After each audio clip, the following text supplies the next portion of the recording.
Hey guys, how are you? Welcome to another episode of The Next Chapter with Tiffany. I am coming to you live, sort of, from beautiful Wild Horse, and I was up here taking a few days for myself, a little self-care. Anyway, I wanted to give this wonderful intro to this next episode with my good friend Marcy Grant. We talk about all things regarding healing, grief, rising like the phoenix, how to start over, how to let yourself love again. And it is such a great conversation. She is a wife, a mother, a grandmother, an entrepreneur, and a soulful human being. And I'm glad to call her my friend. I really, really hope that you enjoy this episode as much as I enjoyed just sitting and chatting with her about all these things. This episode is about resiliency, and we have it in us, and sometimes we doubt ourselves. But at the end of the day, I think you'll be surprised at how resilient you really can be and what we can rise above and give ourselves the grace to start over. Anyway, thank you guys so much. Be sure to like, follow, subscribe, follow us on YouTube, and make sure that you keep supporting this channel because I'm going to keep doing this and there's good things to come. Thank you guys so much and enjoy this episode.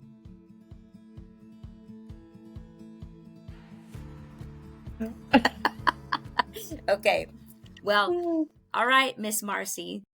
Welcome to The Next Chapter with Tiffany. I'm so excited that you're here.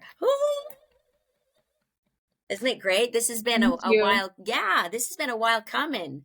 And back and forth, and our schedules are nuts. And it's funny because we don't work full time, right? I feel But like I do, but exactly.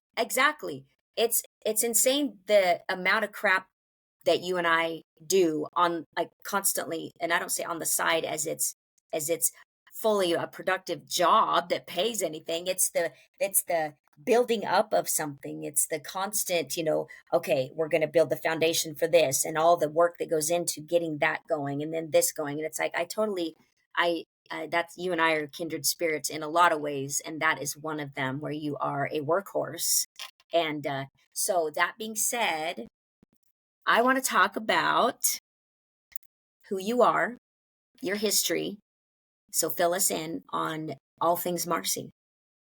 okay. Well, geez, that's a lot. So, basically, I moved to the Payette area when I was a sophomore in high school. I moved around a lot when I was younger.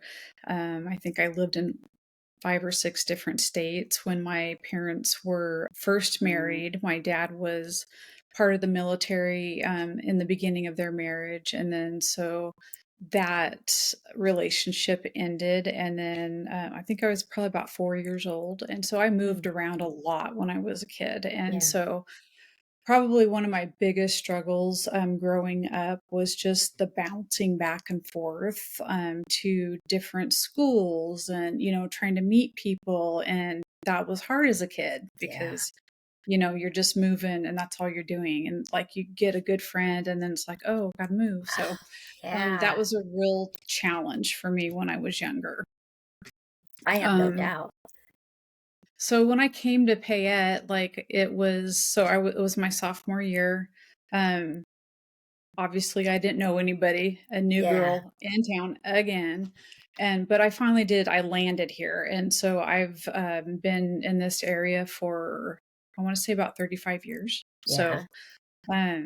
that's as far as my school background goes. And then I had my daughter in 1994, and then she's got 3 kids, and she lives locally, so we get to see each Nice. other. So that's great. But yeah, I mean, just the whole bouncing around. I don't wish that upon anybody, especially if you're young and you're Yeah. just you're just trying to figure a lot out when Yeah. you're at adolescent age and then like moving up. So Yeah. yeah. Those formative years of when you're forming your attachment style, as Mhm. Miss Becky and I were just talking about. I can't even imagine how hard it is to do the bounce. And like you said, you have a friend, oh, mom, I have this best friend. And it's like, sorry, girl, we're moving again. Or Mm. whatever the circumstances are, you got to go to your dad's or you go to your mom's, and this bounce, bounce, bounce. I never experienced that. And so when I, talk to somebody that's had the divorce as a young child and then going back and forth between two households and then moving and all the things that happen, I never had that. I never did. So been in the same house as far as growing up with the same parents my whole life. So when you moved here your sophomore year, where were you right before then? I actually lived in Boise.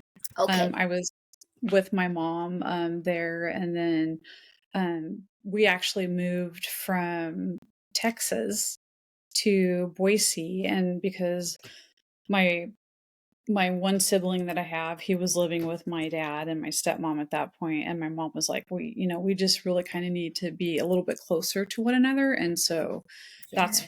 that's kind of what permitted that move, was just, she wanted to kind of break that cycle, if you will. Yeah. I did move away to Middleton, and then I ended up moving back. It's been it's been a journey, I'll just say that. From Yeah. growing up, to doing all the moves and then to finally settle in, like, I feel like I'm a big kid now that I'm in my 50s and I've been here for 35 years, but, it's just really,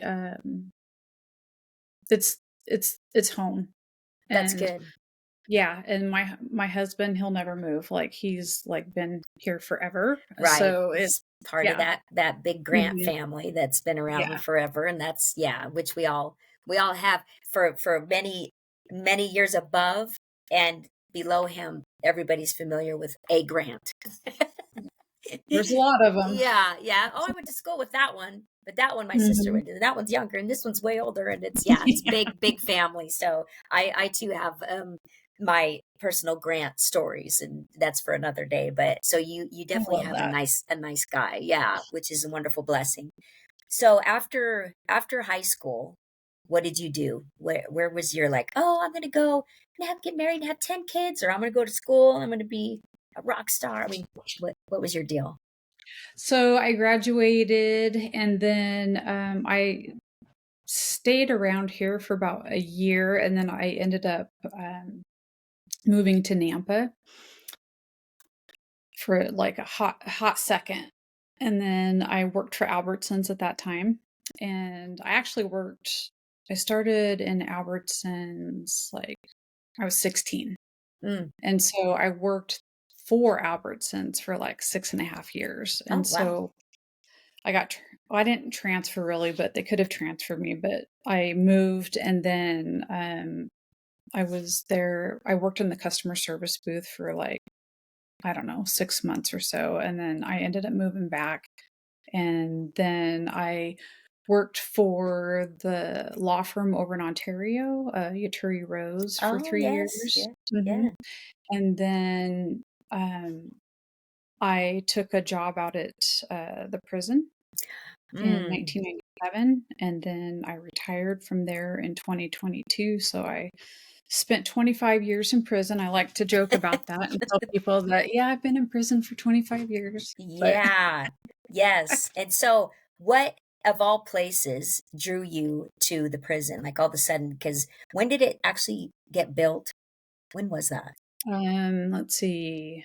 It was built like 97. I want to say maybe 10 years before I started. Okay. Like, Okay. yeah, they had like a phase where people were starting, and even though, like, they were still in their building stages. So Yeah. I Exactly. can yeah, I can't remember exactly the year that it was built, but So it was still in the growth phase though, because it's Mhm. grown exponentially Oh, since then, right? yeah, I just learned absolutely. that when I toured it with my friend Renee, our mutual friend Mhm. Renee, and some of the other gals, Lisa and Chris, and it was absolutely like, wow, it was mind blowing. And I have yet to even talk about it with how amazing I thought it was. Yeah, and you and I both know Renee. She's freaking amazing, and her heart Yes. is just Love her. all about humans. It doesn't matter what you've done, where a lot of us can be very judgmental. And yes, it's very difficult to not go that's animalistic, and I get that, but also the humanizing part of it is what Mhm. I thought was pretty impressive about that place. But you were in the admin side of it. You weren't Yeah, so when actually I out. got hired, I, was hired as a office specialist 2 and, complex 1, so there's 3 phases in the main prison, so you got complex 1, 2, and 3. When I started, I they gave us, like, a tour, and that was just of complex 1, and so all these other phases, from 1997 to 2022, have been built, and then on the outskirts of it, they have, a minimum facility. So it is a city out there. Yeah. They house, approximately 3,000 adults in custody. It's not inmates, it's AICs. adults. Yes, Renee it's adults enlightened in me on custody. that. Yeah. AICs. And then between the staff and the volunteers that come in, there's about, I want to say 1,200, unless, I mean, it's the numbers have probably That's amazing. changed just a little bit, but literally, like, if you could imagine being in an area that has 3,000 people, Yeah. and then on top of that, you got 1,200 of, so there's 4,500 That's a lot. people roaming around at any time. So Yes. yeah, Well, it's pretty interesting. it is fascinating, and one of the biggest impressive moments for all of us that were touring was the kitchen, and Oh, talking the all the kitchen manager. knives in there. Well, the kitchen manager and everybody, they were sitting there telling us about all the things they make from scratch and all the good Oh, food yeah. that they put out and the thousands of meals that roll through Mhm. there, tens of thousands, million. I mean, God, by the end of the year, it could be, it's over a million probably. But I mean, it's astounding the size of the kitchen and the staff. And it was neat. The woodworking shop was Oh, yeah. freaking phenomenal. Those guys are so amazing in there. And I didn't realize, and you know probably about this, that you can buy some of their stuff. And Yep. and so Renee actually sent us a link the other day to look at that because I was just, and they were just so proud to show us. And I thought, man, this just looks like a regular old wood shop. And these guys love having the freedom to feel like I'm still somewhat in a normal type of a scenario and not locked in a box 24/7.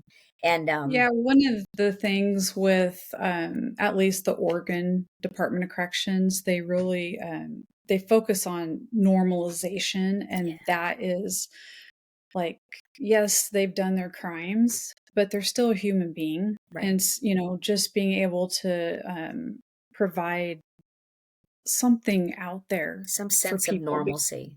Yeah, Yeah. because I mean, these are people that are being released in our community. So, Yes, exactly. there is, and the other thing is a lot of the adults in custody out there, they are super talented.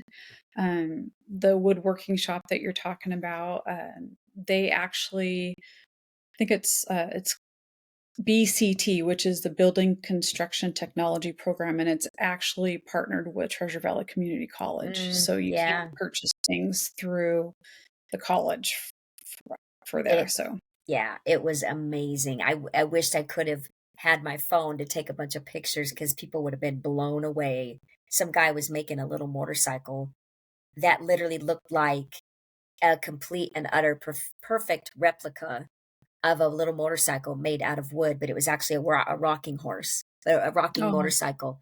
Every time I'd walk by, I was like, "Are you kidding me?" And I mean, just I can't even emphasize how amazing it was. So I was very, very glad that I was able to get a glimpse of what it was like out there. So you worked there for 25 years, hmm and were you at the point at the end of that you're like, I'm done. I'm so done. Countdown. Or was it like, yeah, it's the progression of life. I'm just going to take my retirement, put my 25. It's been good, good journey. I'm out and on to the next phase. I mean, what was your I plan? kind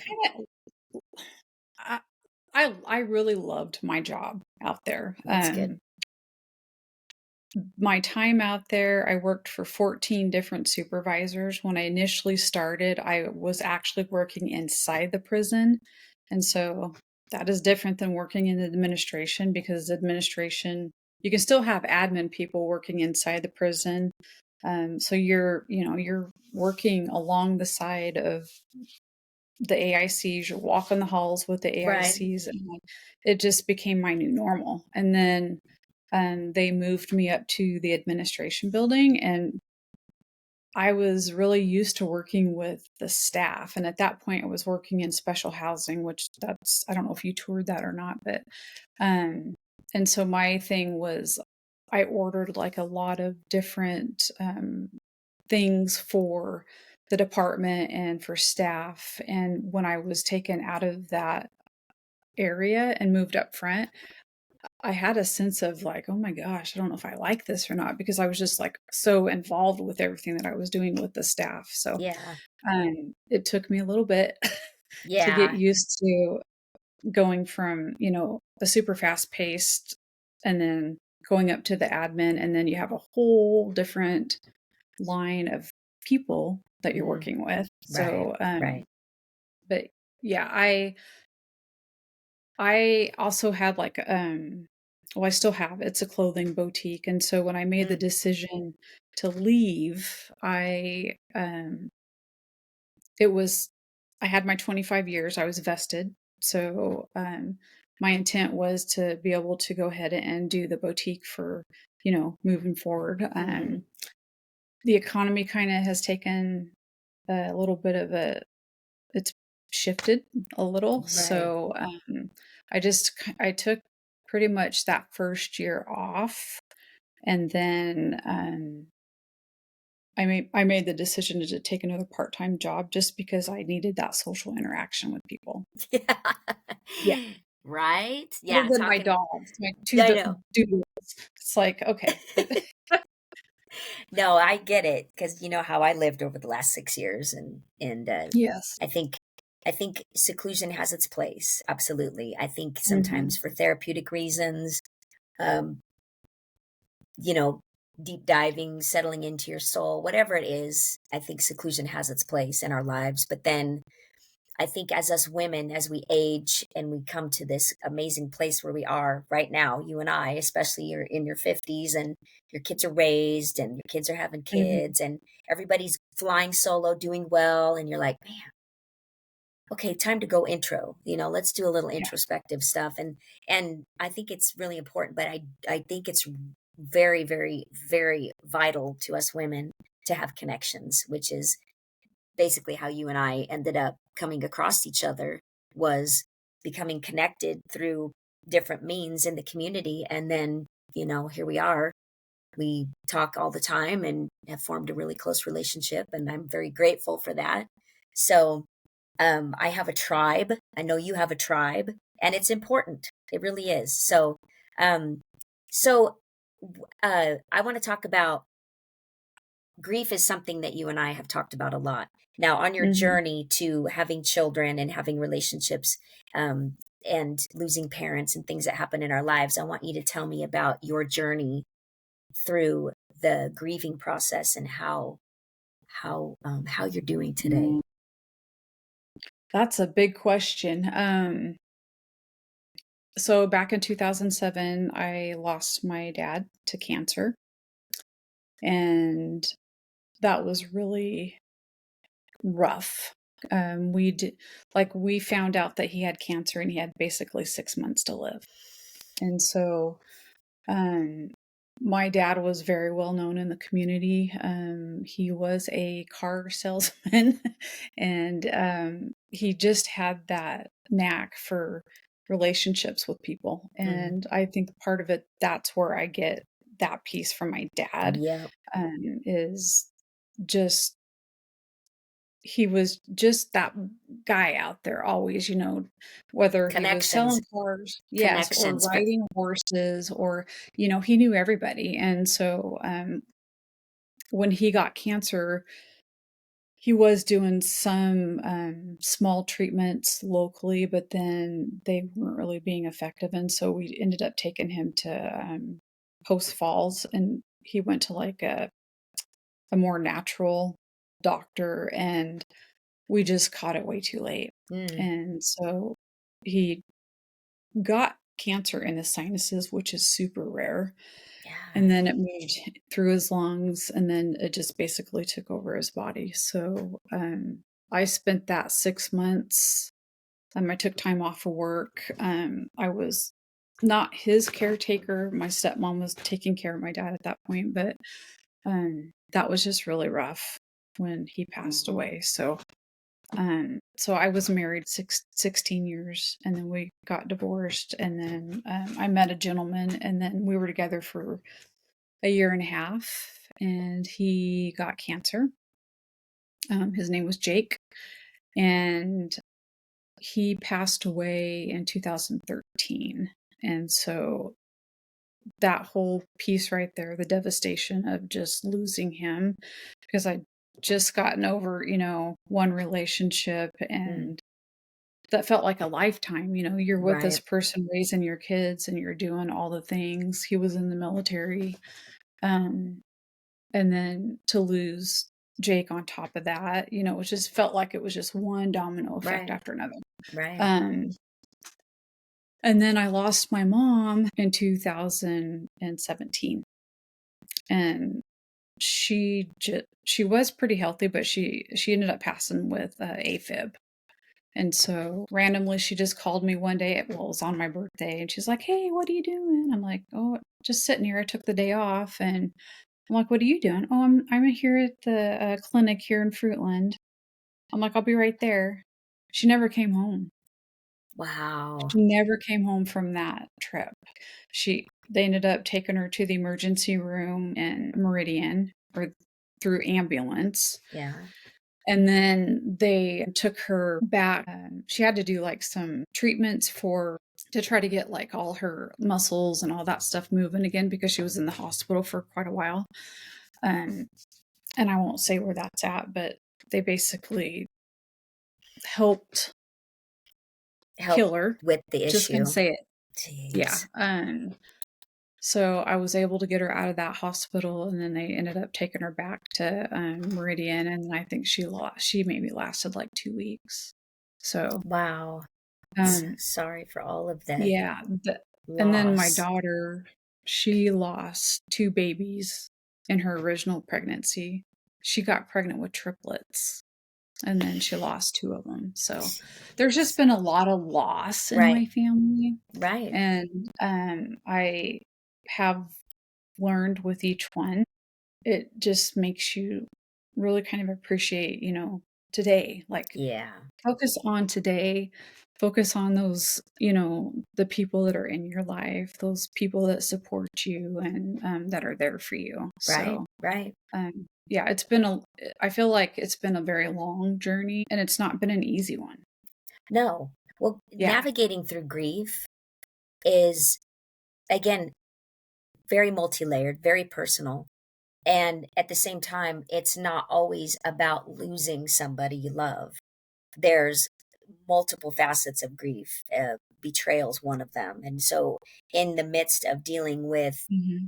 your grieving of losing people, you've also dealt with betrayal, dealt with being disappointed by other people, and it's not things that we're going to go into, but it's a compounding thing to deal with the loss on top of the other things that are in there. And what did you notice over time that you thought, God, I'm so pissed off. I'm so angry. I just don't give a flying fuck all about anyone or anything. I mean, what did you get to that point, and what did you do for yourself? Thank God you recognize these things, of course, but then what did you do for you to help you get out of that? Because it's very easy to spiral when you're getting hit Hmm. from left and right. That's a good question. So, after Jake passed away, obviously I took some time off from work, and he was very well known in the community too, Right. which was that was hard. Like, because we live in such a small area, everybody Yeah. knows everybody by Right. last name, and so. But what I think the one thing that really hits home to me is after I lost him and I went back to work, people didn't know how to approach me. Oh, of course. And it's, "Hey, how are you today?" or I mean, it was almost like they would see me coming and then they would avoid me. Like, because yeah, it's like, oh God, here she comes. Let's run. Right. Let's go in this office. But I finally had somebody ask me, like, hey, how are you? Well, I'm not great.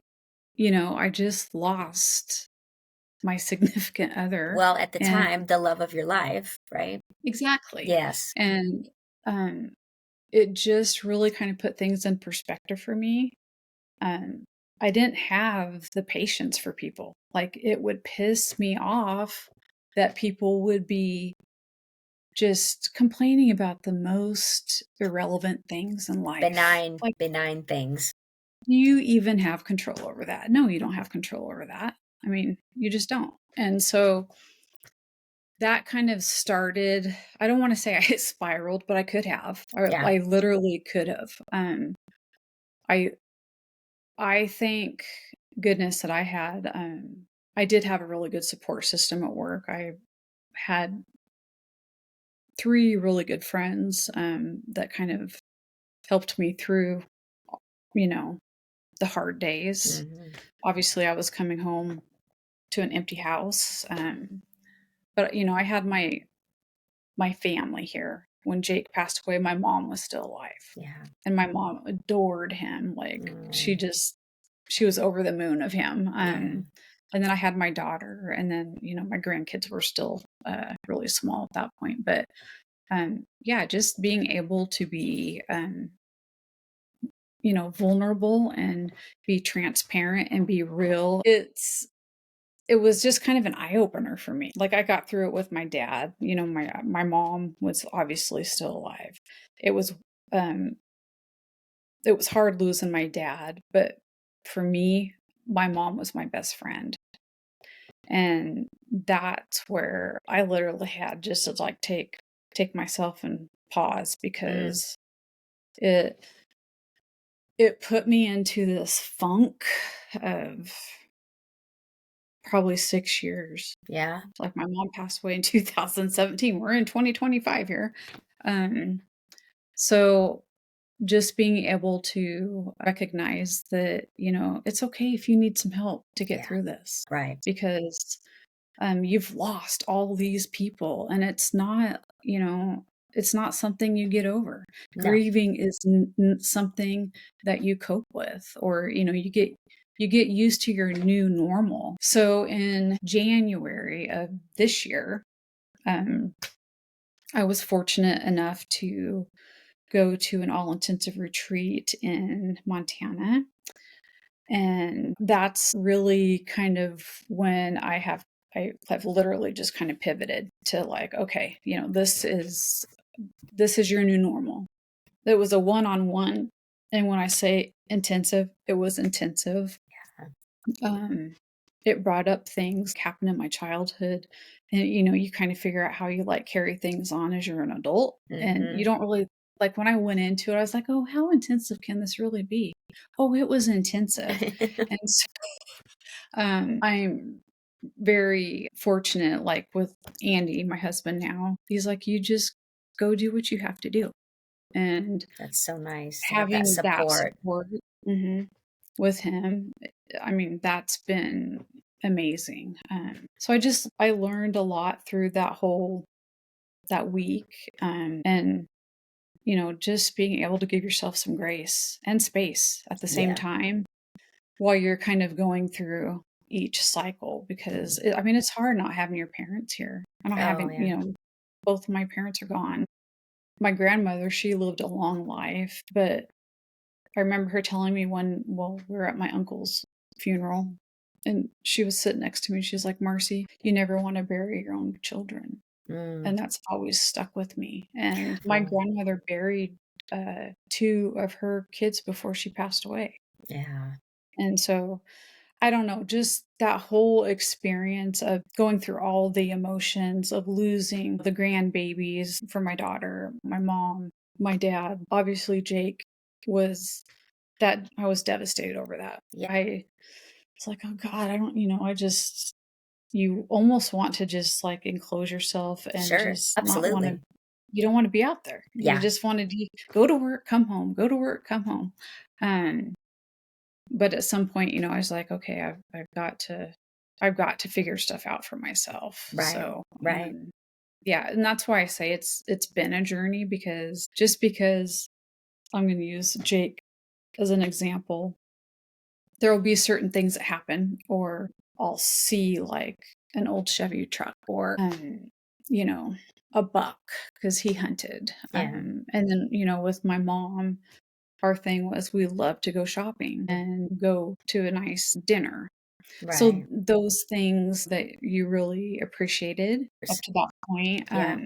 are the things that I I hold close to my heart, Sure. and it has really kind of formed who I am today. And it's not that I don't have those days where it's like, oh gosh, I really miss talking to my dad, Yeah. Yeah. or just the random phone calls, because he would just do this randomly. He just called me up, hey, what are you doing? Um, he was obviously the one that I went to for all my cars, Yeah. because he was a car salesman. And then, Yes. you kind of take for granted all those little things that people do for you, Right. and then they're gone, and And it's like, okay, yeah. we're starting back over. Right.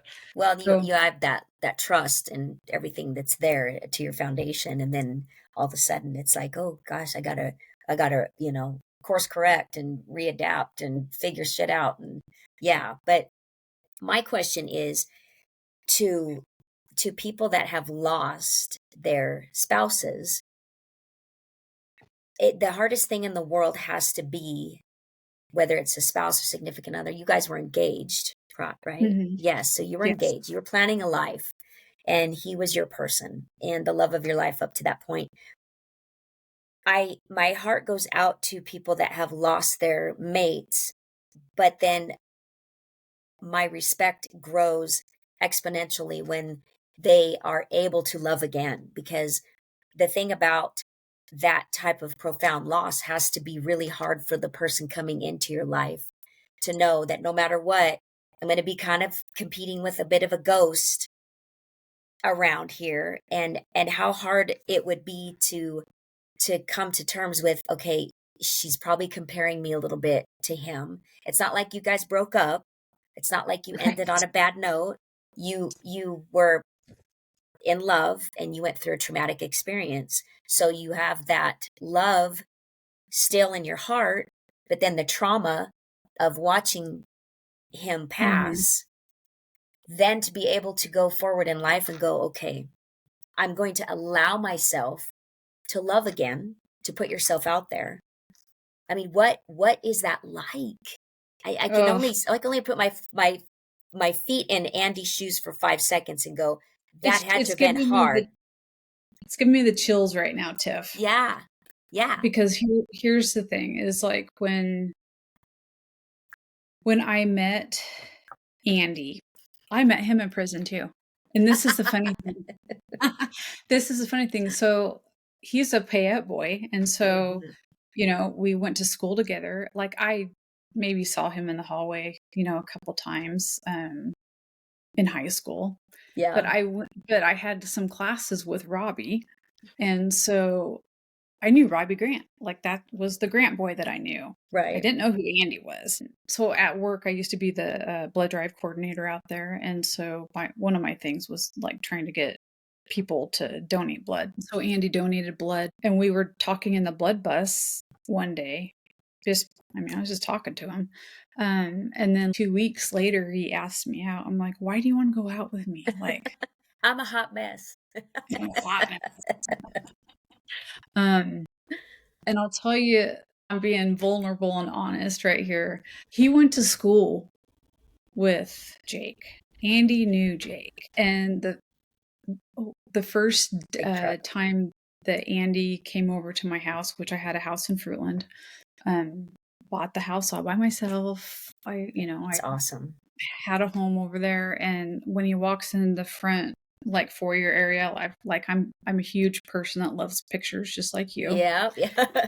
So, um, it was just like all like the last 3 well, it was 3 years of us together. Yeah. Like, that was, I mean, like you said, we were building a life together. Yes. And we'd been dating for a while, and I asked him one day, I said, "Does that bother you that I have all those pictures of Jake and I up there?" He's like, "No, Marcy, that was your life prior." Wow. And Wow. I can honestly say, without a shadow of a doubt, that I think the Lord put Andy in my life Mm. at the right time. He helped me. Um, I don't want to say get over Jake, because I'll never be over Jake. Right. And that's like anybody that loses like their spouse or their significant other. It's not something that you just get over. No. Like, they're here one day and then they're gone the next. So, Right. um, but he really helped heal, like, my heart. My heart Yeah. was broken. Yeah. And so, then there's the whole fact of, oh gosh, what are people really going to think about me dating somebody, after Jake passed away? Oh, right. And people don't understand. I was actually going to a counselor, and she says, "Marcy, are you pissed off yet about Jake passing away?" I said, "No. Why would I do that? I would never be pissed off." Well, guess what? I got pissed off. Yeah. Eventually, you get pissed off The because you're anger like, you know phase. what? Yeah, we're building this life together and we're supposed to be doing all these things together. And then it's just like ripped out from underneath of you. Yeah. I go to finding this wonderful man that gets diagnosed with cancer. And then I just had to take a step back and go, you know what? This was God's plan. Like, Mm-hmm.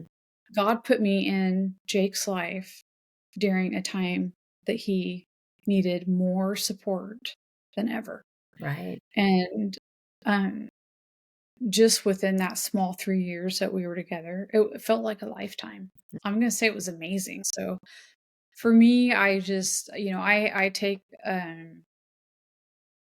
a lot of just quiet time, because to reflect Mm-hmm. on that experience with him, because he helped me get through, a lot of just trying to figure stuff out on my own, because Yeah. I'd been in a marriage for 16 years. And then, I don't know, we started dating I think it was a year after I got divorced. And then, he gets sick, but he taught me a lot. Yeah. Like, That's just things that I beautiful. was like, "Oh, wow, okay, I can do this." Like, I just need a little help once in a Right. while on, Yeah. hands-on stuff, but he was that person that could fix anything. Yeah. So, um, yeah, I mean, he was just an overall wonderful man. But again, when you're going through that grieving process, it's not like you get over it. It's just like, Just adapt. it's always gonna be there, Yeah. and so I just choose to focus on the good memories, not the bad ones. Mm-hmm. Good. And we didn't have any bad memories, and I'm even talking The about, like, trauma of illness. yeah, Yeah. of just losing everybody. And that's part of, with the retreat that I went to, was figuring out ways that I can, manage it, and I feel good about it. Because my Good. mom, I think I was telling you, this has been the first year where I just haven't had, not playing victim, but like, oh gosh, my mom passed away, Right. boo-hoo for you. People that don't have a close relationship with their mother, um, and you're best friends with them and you lose them, and then you have particular people, just get over it. I'm sorry, I can't get over it. Like, Yeah. my mom was my mom. My mom Yeah. was my number one cheerleader. And so, I that's one thing I miss, is just picking up the phone and saying, "Hey, what do you think about this idea?" Yeah. Yeah. Mm. Because we just got done doing that workshop not too long ago. Yep. So yeah, grief is, it's a challenge, and It I is. don't, And uh, it's an individual thing, how we handle it, and going through those phases, and the anger that took you a little longer to get to that mhm. anger. But I do know from my own experience and in talking to other people that you do hit that. Yes. You do. And it's necessary. I believe it's always necessary to just allow yourself to feel. And if you got to break down, break down. If you got to talk about it, talk about it. If you got to get therapy, get therapy. But to do what you did and to allow yourself to come back amongst the living and to enjoy a future with somebody that loves you and you love. And I think it's so important. And it's some people just don't allow themselves to be able to go on and love again and to open Mhm. themselves up, because it's almost like you said, people like, oh, I don't want to approach, oh, I don't want to do this. There's almost a stigma around not only the person grieving, but the people around you thinking things that are not necessarily what's reality. And there's Right. cliches that go along with the grief thing. It's like, oh, I'm so sorry for your loss. Well, I don't want to sound like a cliche. I don't want to do this. So it's a really tough scenario, to be on both sides of it. And when I come across people that are grieving, because I know grief well too, on all aspects of it, I just say, I am thinking of you right now. I, I'm definitely sorry. My heart hurts for you. Whatever comes natural, but my thing is, I don't ever not want to say something. I have to say something. The reaching Mhm. out, the being present, the extending of the hand, the hug, whatever it is. And if that person responds in a positive way, great. If that person says, that was awkward, whatever, at least I said what I wanted to say and extended myself out because it's genuine. And I just think it's important that we don't not say something. We don't not I reach out. I will say this, I always try to not compare Jake and Andy because they're Right. night and day. Right. Um, I feel like I've been so blessed. Yeah, I That's beautiful. had that first marriage ended, and then being with Jake was a blessing to be with him Yeah. and to be able to soak in all of just how great he was and how like the way that he loved his family. It was just so powerful. Yeah. But with Andy, he's just been my rock. He's been my rock since we've been married. And yeah, I mean, it's been hard through, some especially after I lost my mom, but he never has any judgment. He's always just that person that's like, "You know what? I get it." And he's really good about giving me space. No, that's it's a very good quality. But I Very good. will say if Andy and Jake didn't go to school together, I don't know that I would be with anybody right now. Just because there was just a sense of compassion there. Yeah. And Yeah. yeah, I I could I I don't understand. know. It's hard.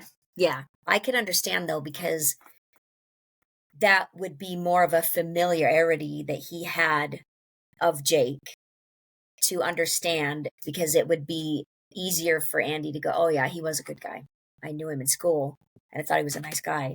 And just understanding more of who that guy was rather than some stranger, and that's beautiful. Yeah. Yeah, I feel very blessed in that sense for sure. Yeah. I love that. Through all of that, what have you learned about yourself? That's what I want to know. Through all the grief, Mhm. the retreat, all of that. I want to know.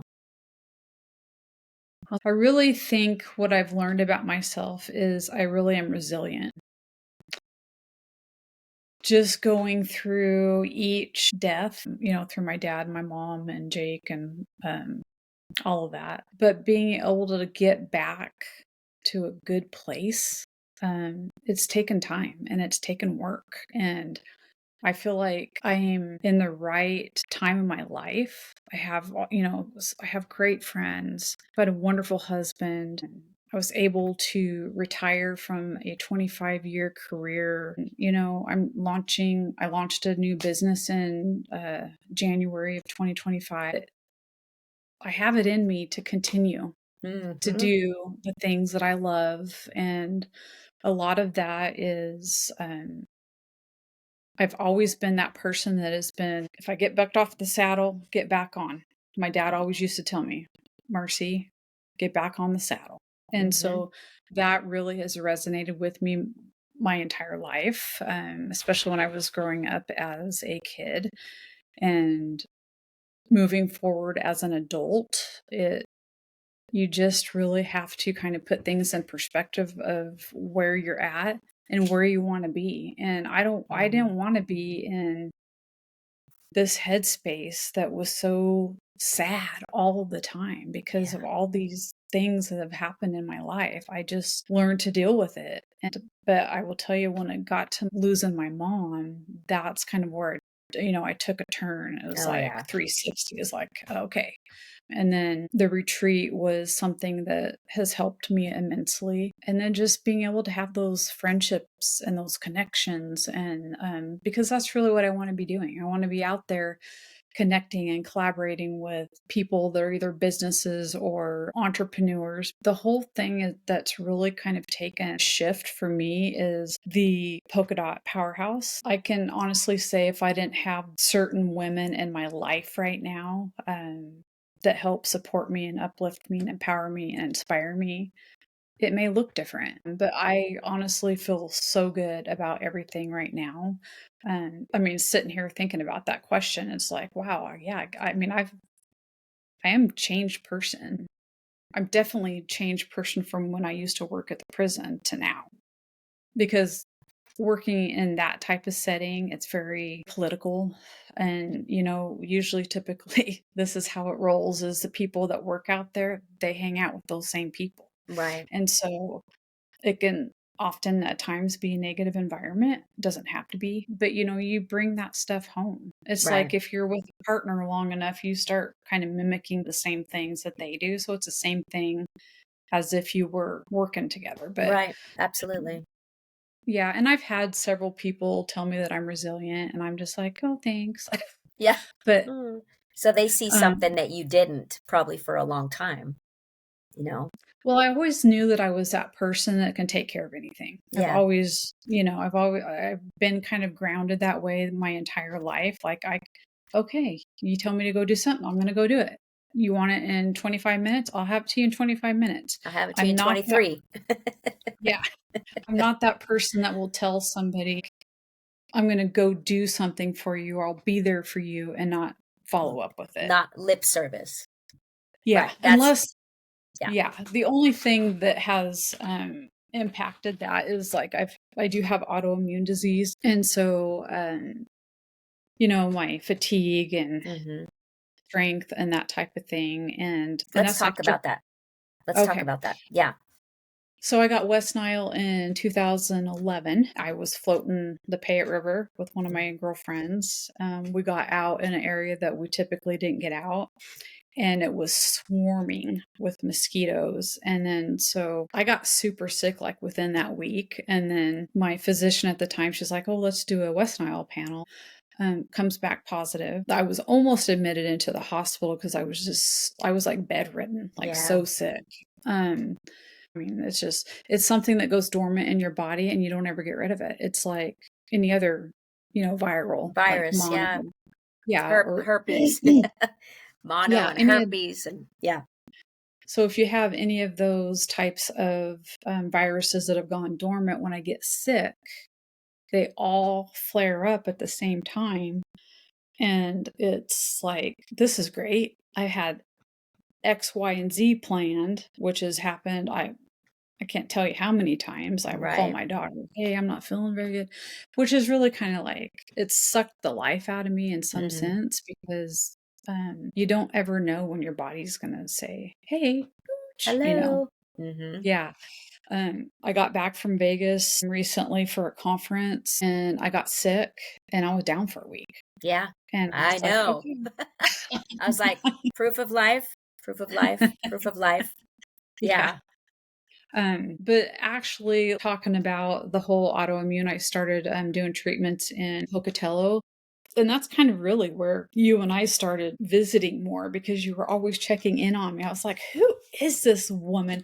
Like the fact that we went to high school together Checking and in. like, we didn't even hang out. I was like, but I'm so grateful that we're such great friends now. Yeah, And definitely. yeah, it's been with the whole autoimmune.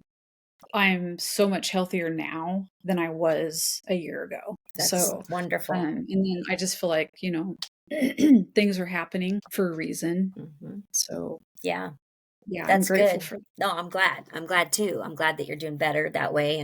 And those infusions, I mean, you were doing that like every weekend, right? For it was, or every in other, the or beginning, it was God, rough. Yeah. So it was like every week and then it kind of tapered off, but it was basically a full year of treatments. And if I get to the point where I feel like my system is needing it again, then, I have that that's good. opportunity to go back. So, No, but that's yeah. great.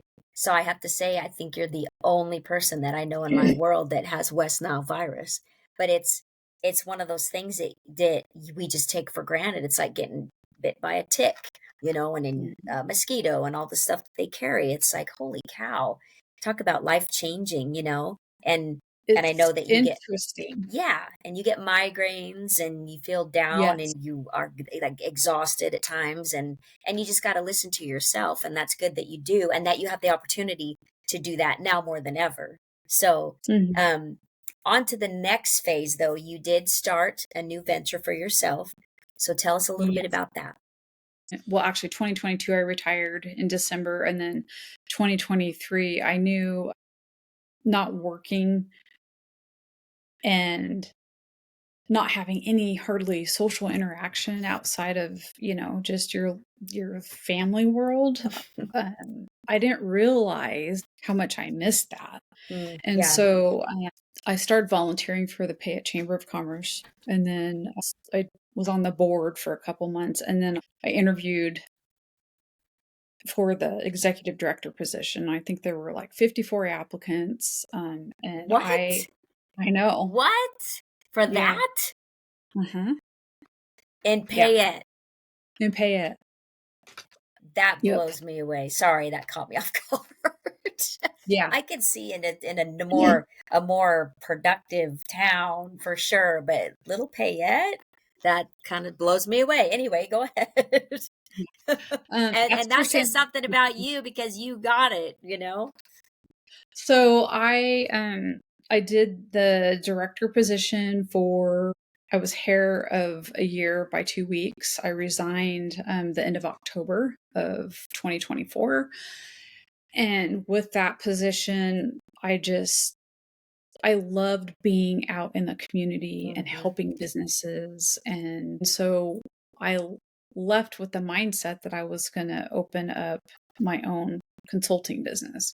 And I had a lot of chamber members say, you would be great at doing this. And so I felt like I had a lot of community support. I started in January and it's taken me 6 months to get to the point where I do have a business consulting with virtual assistants. And so it's under MG for Marcy Grant Consulting LLC. I'm on LinkedIn and Facebook, and I do have a landing page. So my intent is to always be able to do something for the community. You and I and some others recently did the workshop at the senior center. I did a spring fling in April, and that was just really kind of just to kick off Yeah, kind of what the consulting and that whole business can encompass, right. because somebody says, well, what's your niche? Well, I've got so many. I don't know. How do you define them?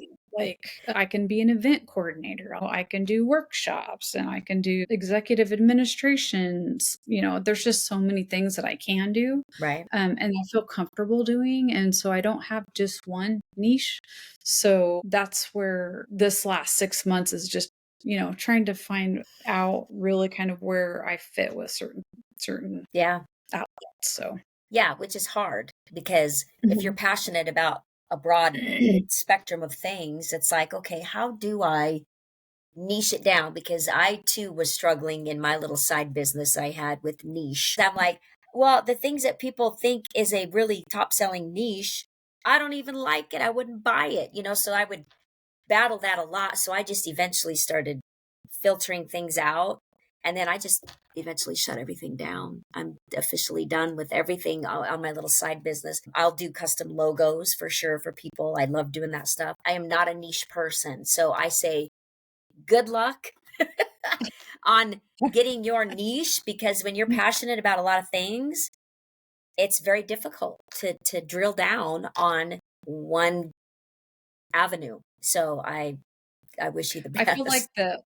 the business coach though, if I didn't have her, like I was kind of like him hawing about it. Should I do it? Shouldn't I do it? Should I do it? You know, you don't want to spend a lot of money when you're opening up a Yeah. business. So you're trying to be mindful of what Yep. you're spending Yep. because it's, you know, it's not, I don't have a grant for this business. It's just, you know, something that is, it's one of those things that it hits home right here. Like I Yeah. want to be out there. I want to be in Yes. the community and I want to be collaborating with people and I want to share resources. And so that's kind of where my mindset just went. Like that's Yeah. automatically what I was going to do. And so a gift, a calling, I don't know what you want to call it, but Right.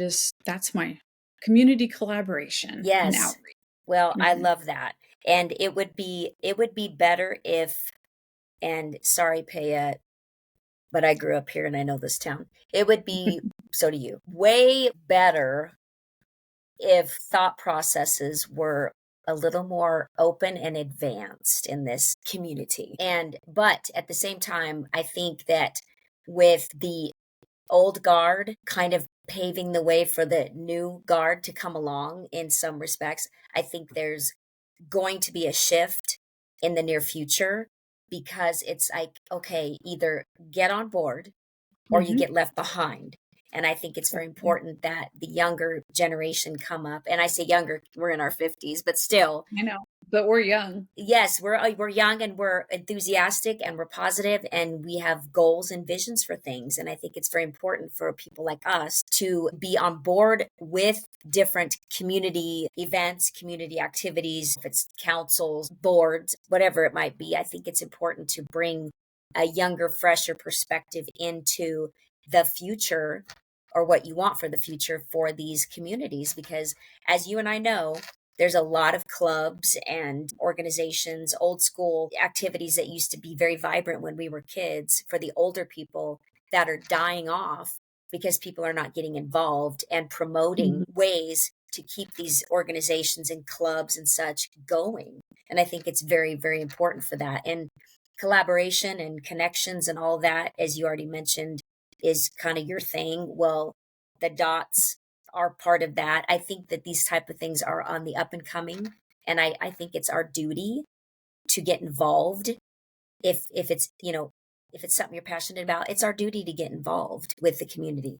And I commend you for that, and I know that your passion has led you to where you're supposed to be right now. So I'm glad. Mhm. I'm glad, and I think, 100%. yeah, it's just going to take time. That's all, and it's all on I you. always like to I always like to think that we need to be thinking about who's going to be taking our place when we Hmm. leave. You know what I mean? Like we Yes. always want to have somebody that we're mentoring with, but being able to be a mentor for someone else. My daughter's so she's 34, but that generation are the ones that are going to be stepping up and doing the things that we're doing today. And so Right. yes, we do. We need the spectrum on both ends, and if Right. we don't have that, we're losing sight of where we should be. We are. And as we all have seen, history doesn't mean as much to the younger generation as it does to us and up.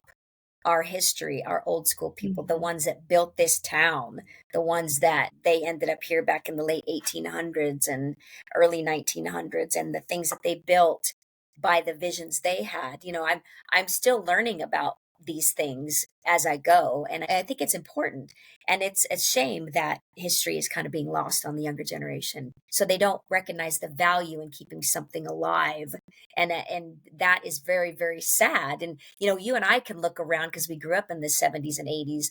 Me especially here, my whole Mhm. life, I can sit there and rattle off places that are no longer there.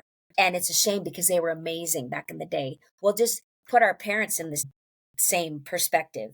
My parents are 81.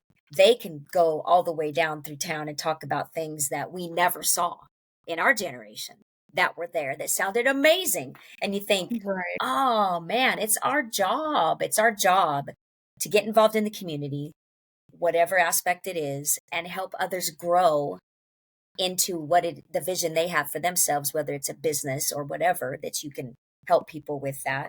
I think it's important, and I'm glad that you're doing it, because I think it's definitely your passion. I've seen what you've done so far and what you do for me all the time with just your words to me of suggestions and things that you see that I don't see. And having that vision is imperative for growth on multiple levels, business and personal. Yeah, I mean, I just really want to be that person that is able to help others. Yeah. And Yep. for my friends, a couple other ones that have businesses, if I see something, I'll say, hey, what do you think about this idea? Yeah. And they go, oh, I didn't even think about that. Exactly. Or, yeah, that's a great idea. And not all my ideas are great. But the point is you're sharing these because it inspires thought. Mhm. It may not be, oh, you know what, I like that, but what if I tweak it this way?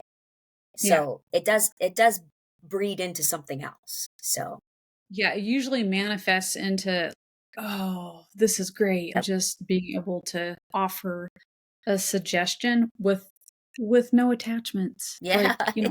Like, because like some people don't like to share information. Right.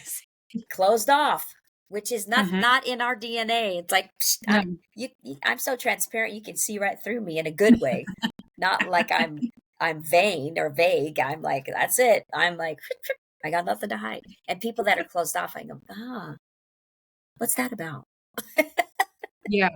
Well, it's funny because when I worked at the prison, you have a wall at work because of everything that you're dealing with there. And then you let the wall up when you come home. But it's just like this revolving door that's up and down, up and down. And so Yeah.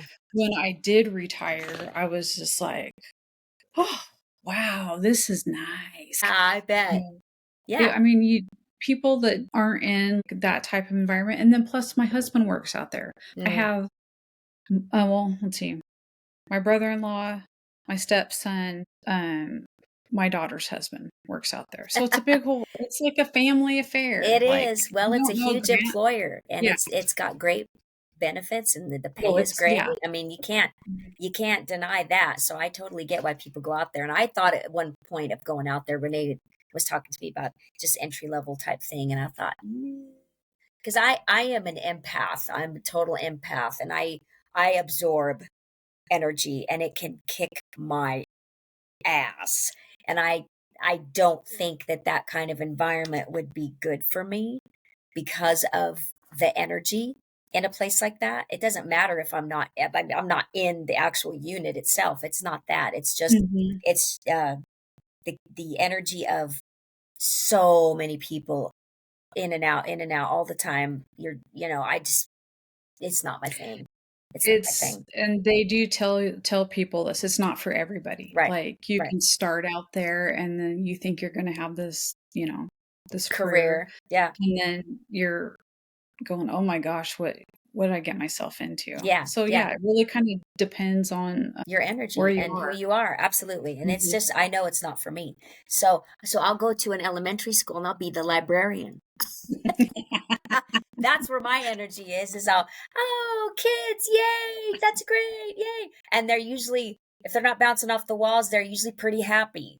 So that kind of energy, I think I'm better for. It doesn't pay as well as the prison, but that's okay.